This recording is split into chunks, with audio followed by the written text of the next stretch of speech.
திராவிட முன்னேற்ற கழகம் ஸ்டாலின் தலைமையில இலங்கை தமிழர்களுக்கு பண்ண கொடுமை மிக அதிகம். இப்ப நேத்தோ முந்தனேத்தோ தமிழ்நாட்டுல பிறந்த ஒரு பெண்மணி, அவங்க அப்பா அம்மா இலங்கையிலிருந்து இங்க அகதியா வந்திருக்கிறாங்க. இங்கேயே படிச்சு பாஸ் பண்ணி கல்லூரியில மேற்படிப்பு முடிச்சு இங்க இருக்கிற ஆதார் கார்டு, இங்க இருக்கிற பேன் கார்டு, இங்க இருக்கிற அடையாள அட்டைகள் வச்சு பாஸ்போர்ட் இந்தியன் அப்படின்னு வாங்கி இலங்கைக்கு போறதுக்காக போயிருக்கிறாங்க. அதை பிடிச்சு அரெஸ்ட் பண்ணிட்டாங்க அப்படின்ட்டு இன்னைக்கு செய்தி வந்திருக்கு. இது தமிழர்களுக்கு ஒரு அவமானம் இல்லையா? இங்கே பிறந்து வளர்ந்த ஒரு தமிழ் பெண், அவளுக்கு தான் விருப்பம் இருக்கணும், இந்தியனா இருக்கணுமா இல்லாட்டி இலங்கை குடிமகளா இருக்கணுமா அப்படின்ட்டு. இதை இலங்கை குடிமகள்னு ஒரு காமிக்கலங்கிறதுக்காக அரெஸ்ட் பண்ணிருக்காங்க. படித்த பெண்மணி. இது அவமானம். சீமானோ அண்ணாமலையோ எலெக்ஷன் ஜெயிச்சாங்கன்னா தமிழ் அகதிகளுக்கு, அவங்கள அகதிகள்னு சொல்றதுக்கே தவறு. ஏன்னா 20 வருஷத்துக்கு மேல இங்க இருக்கிறாங்க. திமுகவும் காங்கிரஸும் செய்த கொடுமையினால அவங்க அகதிகளாக இருக்காங்க.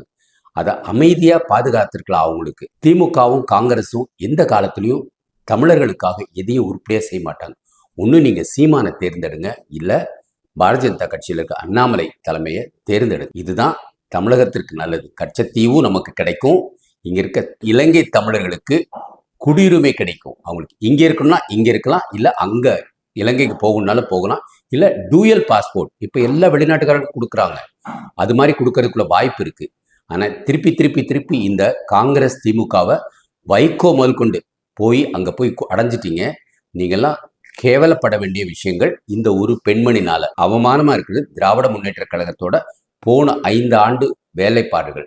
சிஏவை எதிர்த்தீங்க.